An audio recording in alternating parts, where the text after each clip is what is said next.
Hi everyone, I've got another miniature here for you now with Viktor Korchnoi against Robert Hubner. It was played in Johannesburg in 1981 and features some brilliant play from Korchnoi. So we'll get into the game now. It started off with d4, Korchnoi was white, and then knight f6, c4, e6, knight f3, b6. So going into a Queen's Indian defense. And knight c3 could have transposed into a Nimzo Indian, but Hubner didn't go for that and played bishop b7. Then came bishop f4, bishop e7, queen c2, and knight h5, which is just trying to hassle this bishop a bit, but it's not very effective really. This bishop d2 can be played, and the knight's gonna lose some tempo here. After d5, c takes d5, e takes d5, g3, black castled, bishop g2, and knight f6. And this knight's moved 3 times now to get to a square that it will usually get to once, so Hubner's effectively lost 2 moves. Instead of this position, he could also have played here c5 and knight b7 or knight c6 and be able to contest the centre squares more effectively than he does in the game. Korchnoi exploits this well. First he castles, and then Hubner played rook e8, which looks like a logical move. It's coming to the open file, and it just seems like a kind of the right move for the position, but it weakens f7, and that's a kind of a big drawback to the move, and you'll see how that plays a big part in the game as the game continues. A better chance at equality here was c5, and after rook a d1, knight on b to d7, and it's pretty much equal. So anyway, after rook e8 came knight e5, the knight had a strong central square, and after a6, queen b3. You notice here that the queen is lining up on f7 in conjunction with this knight here, so if this pawn was to ever fall, then there'll be some tactical threats. So then came knight on b to d7. There's another possibility here with just c5, and then d takes c5, bishop takes c5, knight d3.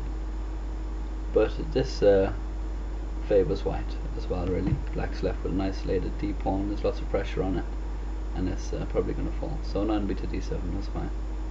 Then came rook a d1, b5, and here Korchnoi played knight takes d5, which is the beginning of a brilliant combination. Another strong move here would have been bishop f4, where the pressure is mounting on this pawn now, where it's being attacked 3 times and it's only defended twice. And any continuation to try and save that pawn, say for example c6, after e4, attacking it again, and knight f8, there's knight takes c6, bishop takes c6, e takes d5, bishop b7, d6 is a very strong move. The bishop takes g2, d takes e7, rook takes e7, king takes g2. White's won a pawn here, and black has very little compensation for it. Another thing I just want to show you quickly in this situation, after bishop to f4, another possibility to defend this pawn is playing knight f8, so the queen is defending it. But this runs into the tactical vulnerabilities on the f7 square. For example, e4, knight e6, and e takes d5, knight takes f4, and then d6 would be very strong.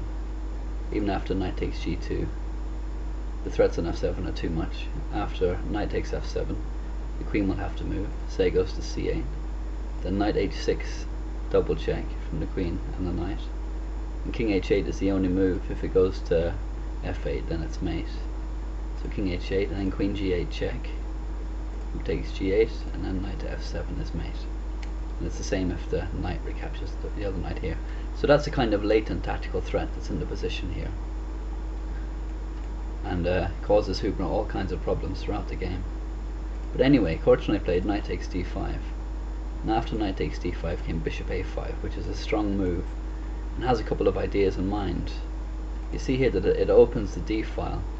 If Korchnoi had just recaptured here, after bishop takes d5, bishop takes d5, queen takes d5, knight takes e5, and the best continuation is queen takes d8, bishop takes d8, d takes e5, rook takes e5, and it would be completely equal. Whereas after he's played bishop a5, if Hubner does nothing about it now, like say for example if he just plays h6, then bishop takes d5 is much stronger because of the bishop move. After bishop takes d5, queen takes d5, knight takes e5. Korchnoi would have been able to play d takes e5, and so he's a pawn up, and he's got much better position. If the queen captures here, then the rook recaptures, and the other rook can come to double on the d file, and it's a much better position for him. So bishop a5 had, first of all, that idea in mind, but secondly, to stop the pawn coming to c6 to defend this knight, because Korchnoi is temporarily a piece down here, and he doesn't recapture straight away because he sees that there's more in the position.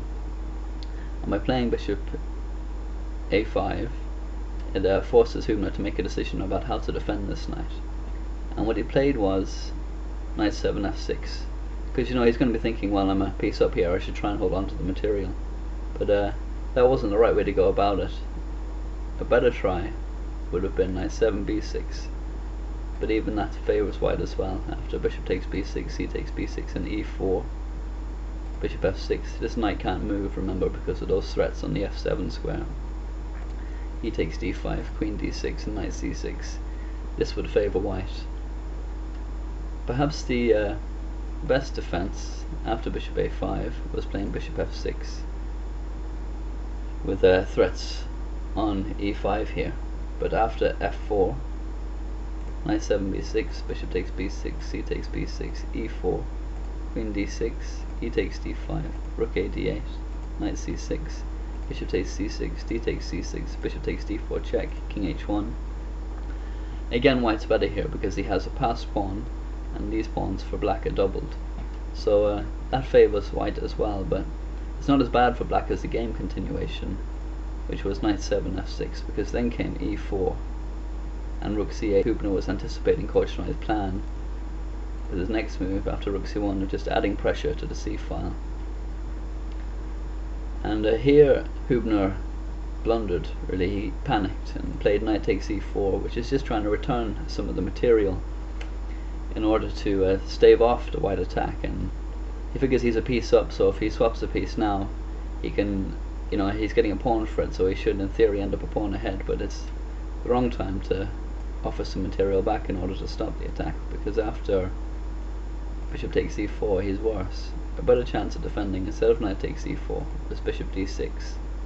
And after e takes d5, bishop takes e5, d takes e5, rook takes e5, bishop h3 is strong because it attacks this rook, and if the rook were to move, say for example to b8, then bishop takes c7 is strong, pinning all of black's heavy pieces. So it's not good for the rook to move. So after bishop h3, say rook h5, and then bishop takes c8, queen takes c8, f3, just stopping the knight coming down with threats. Bishop takes d5, queen c2, c6, rook c1, and again white is better here. So anyway, the game continued. Knight takes e4, bishop takes e4, and g6 really has to be played to stop the bishop coming here, threatening the rook, forcing it to move, and having a continuation similar to the one I just showed you. And Korchnoi then played a brilliant rook c6, which is an unexpected and the best move in the position easily, because now this knight is attacked twice, and it has to move, and the threats on f7 will be uncovered. And if bishop takes c6, then knight takes c6 is very strong. The queen has to move, and after queen d6, bishop takes d5. Korchnoi's got two minor pieces for a rook, and retains the threats on f7. So say queen f6, then knight e5, more threats on f7, rook f8, knight d7 wins the exchange. And after queen takes d4, knight takes f8, rook takes f8, bishop takes c7, and white finishes up a full bishop ahead. So a great move from Korchnoi, rook c6. It's much better than moving the knight to c6 because the pressure stays on f7 this way. Hubner tried knight f6, but now his position is completely collapsing with knight takes f7, and after queen takes d4, knight to g5, check from the queen, king h8, and bishop c3.